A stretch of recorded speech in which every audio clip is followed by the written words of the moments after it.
বিসমিল্লাহির রহমানির রহিম। প্রিয় দেশবাসী, আসসালামু আলাইকুম। আমি সামিউল প্রধান প্রজাতন্ত্রের একজন জ্যেষ্ঠ নাগরিক হিসাবে বলছি। বোরো ধান আমাদের প্রধান ফসল। সারা দেশে বোরো ধান কাটা, মারা, শুকানো ও গোলাজাতকরণের কাজ চলছে।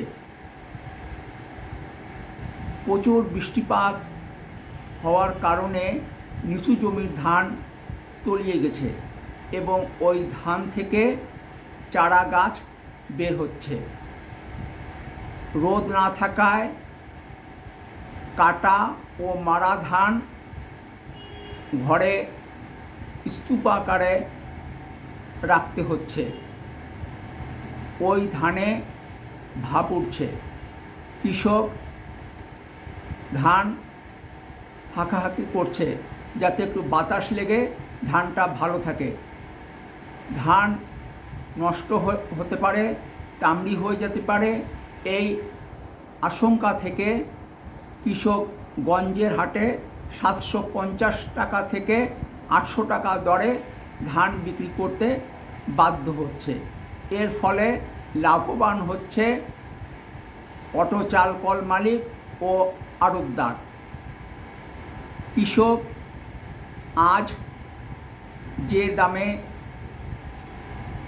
ধান বিক্রি করছে, কিছুদিন পর ওই ধান থেকে উৎপাদিত চাল অনেক বেশি টাকা দরে কিনতে হবে। এখন আর বৃষ্টির দরকার নেই। জুলাই আগস্ট মাসে বৃষ্টি হলে চলবে। অন্তত 15 দিন প্রখর রোদ দরকার। তাই আসুন সকলে মিলে প্রখর রোদের জন্যে মোনাজাত করি। ভালো থাকবেন।